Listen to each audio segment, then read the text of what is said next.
Aí no slide 13, eu trouxe um pouco para vocês, nesse nosso terceiro vídeo, falando sobre a composição dessas equipes, que a equipe, que fique bem claro, equipe de atenção básica tem um funcionamento, a estratégia de saúde da família tem outro. Às vezes fica bem confuso falar tanta equipe de saúde da família, estratégia de saúde da família, mas cada um tem suas atribuições, certo? Tem uma forma diferente na carga horária, a forma diferente no funcionamento em relação aos funcionários. E antes não existia essa equipe de atenção básica, por isso que está um pouquinho mais complexo. Existia uma equipe mínima de saúde da família, que deveria ser composta por pelo menos um médico, um enfermeiro, técnico auxiliar de enfermagem ou agente comunitário de saúde. E a estratégia de saúde da família tinha como complementar a sua saúde da família com saúde bucal e o NASF. Então, se aquele posto de saúde precisa de saúde bucal, é outro programa que seria implementado, que deveria ser implementado, tá? Hoje, essa estratégia de saúde da família, a equipe mínima deve ser de o médico, o enfermeiro, o técnico ou auxiliar de enfermagem e o agente comunitário de saúde.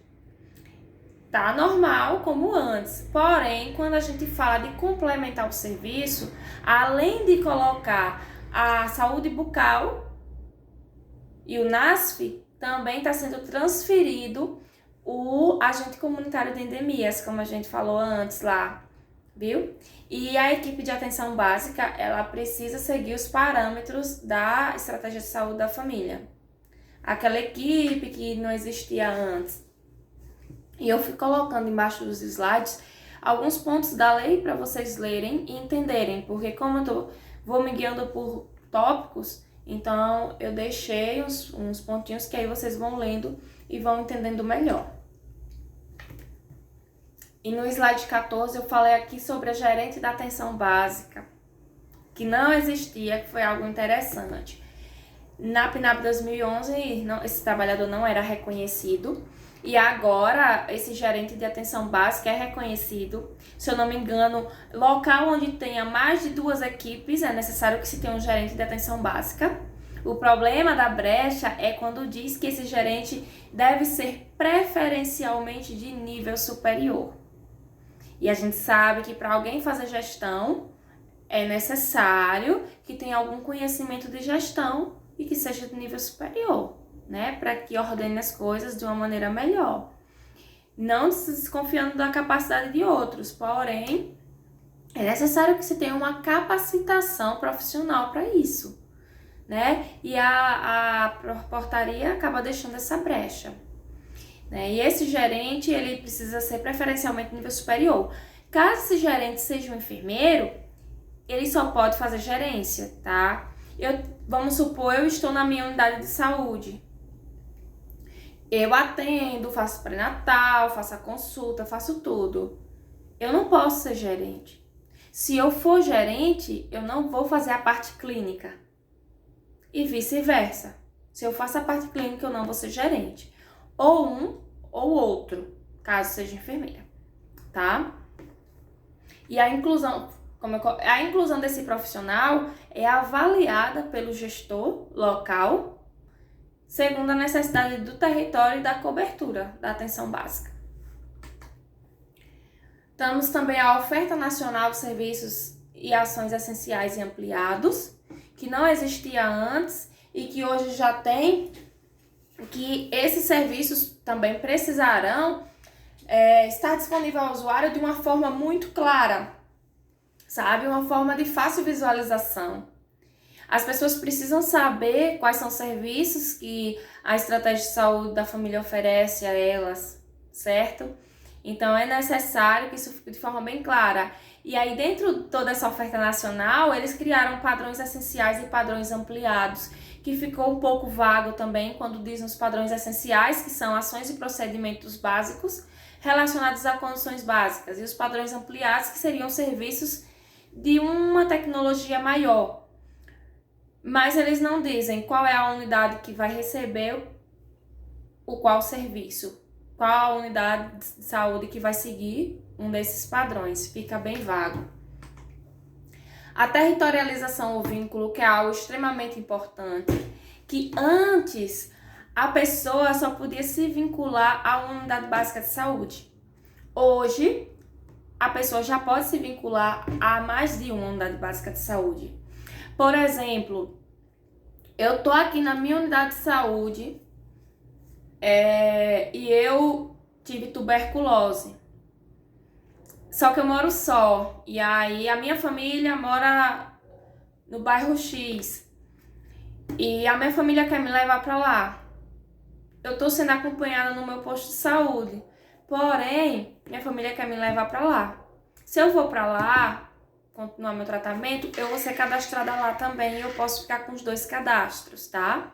Eu vou pra lá, sou cadastrada e vou ser acompanhada pela equipe de lá. Se eu voltar pra cá, a equipe de lá depois vai fazer uma contrarreferência falando que eu terminei o tratamento, que eu já tô bem e tal, e aí vai mandar pra lá, pra onde eu já estava antes, certo?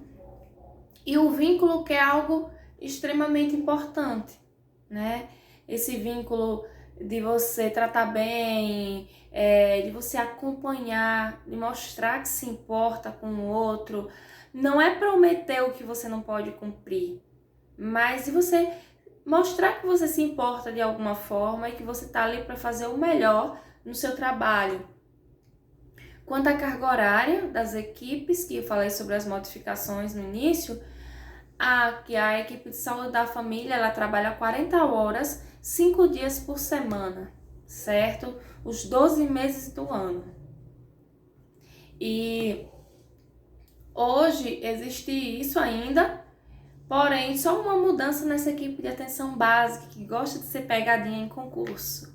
Quem pensa em fazer provas de concursos, isso acaba sendo uma pegadinha enorme. Que essa equipe de atenção básica, ela tem 40 horas por categoria profissional, e que podem ser 3 profissionais por categoria, no mínimo de 10 horas por semana. Ou seja, 3 médicos diferentes podem atender naquela unidade. E isso é meio complicado para o estabelecimento do vínculo, porque você nem consegue se apegar se está todo o tempo trocando de profissional. Aí a pessoa vai chegar lá e vai ter que contar a mesma história várias vezes. Ao invés dela receber um acompanhamento, ela acaba tendo que contar a mesma história. E isso acaba sendo, de certa forma, desagradável. E os tipos de equipes, a gente tem a equipe de saúde da família, a equipe de atenção básica, a equipe de saúde bucal, o NASF, que é um núcleo ampliado de saúde da família e atenção básica, e agora a estratégia de agentes comunitários de saúde, que era conhecida antigamente como PACS, né? E essa estratégia de agentes comunitários de saúde, onde é que vai existir? Locais em que tem uma área com a população muito dispersa. Aqui tem um pouquinho de gente, aqui tem outro pouquinho, aqui tem outro pouquinho.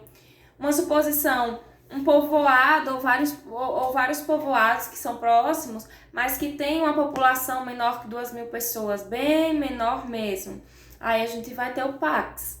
E o PACS vai fazer, ou o PACS não, desculpa, a estratégia de agentes comunitários de saúde da família, que é a EACS, na verdade, né?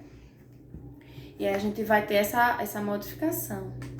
Quanto à operacionalização dessa PNAB, é importante falar sobre estrutura, funcionamento e ambiência de toda a estratégia de saúde da família, onde deve ser padrão você, quando entrar naquele local de saúde ali, naquele posto de saúde, tá lá, visível, próximo da porta de entrada, sabe? A identificação, o nome daquele local e o horário que aquele local atende. Deve ter um mapa de abrangência dizendo quais são as ruas e os bairros que podem ir para ali para serem atendidos e receber o serviço. Deve ter identificação de quem é o enfermeiro, quem é o médico, quem é o gerente daquela unidade básica de saúde. sabe? E de todos os agentes de saúde, deve estar lá o nome, enfermeiro, fulano de tal, técnico de enfermagem, fulano de tal e fulano de tal, a farmacêutica, auxiliar de farmácia, tudo tem que estar lá bem direitinho, bem especificado, para que as pessoas entendam com quem elas precisam falar caso elas precisem de algum serviço. E os serviços que são oferecidos precisam estar disponíveis, como por exemplo, coloca lá, pré-natal, coleta de citopatológico ou exame preventivo, vacinação ou imunização, curativos, serviço de saúde bucal. Então, tudo tem que estar bem especificado, mostrando para a população, para quando a população entrar naquele serviço, ela saber, ela conseguir visualizar. Tem que ter um quadro mesmo, um quadrinho, mostrando, falando cada um desses itens que eu mencionei para vocês e falando sobre as escalas de atendimento de cada equipe. Supor que vai falar o horário que eu estou atendendo, o horário que a outra equipe está atendendo. Então, tudo tem que ficar bem explicadinho para que as pessoas consigam entender como funciona o serviço. E aí tem algumas características do processo de trabalho na atenção básica, que são muitas, eu defini aqui nos quadrinhos para vocês. Uma das que eu acho bem importante é definição do território, fazer a territorialização, que é esse território como algo vivo, né? É um território que carrega pessoas, histórias, cultura, religião, e tudo isso precisa ser respeitado dentro do processo de saúde e doença. A questão da atenção básica ser a porta de entrada preferencial. Lógico que se o usuário precisar ir numa unidade de emergência, ele vai, mas é bom que seja a porta de entrada preferencial, a questão do acolhimento, dentre outros. E nessa política, nós temos as atribuições de alguns profissionais. Temos a atribuição que é comum, que são comuns a todos os profissionais, e eu não vou me estender nessas atribuições comuns a todos os profissionais. Vocês podem dar uma lida na política, né? Para que a gente ganhe tempo. Aí a gente vai falar das atribuições da enfermeira, do técnico de enfermagem e as atribuições do médico, certo?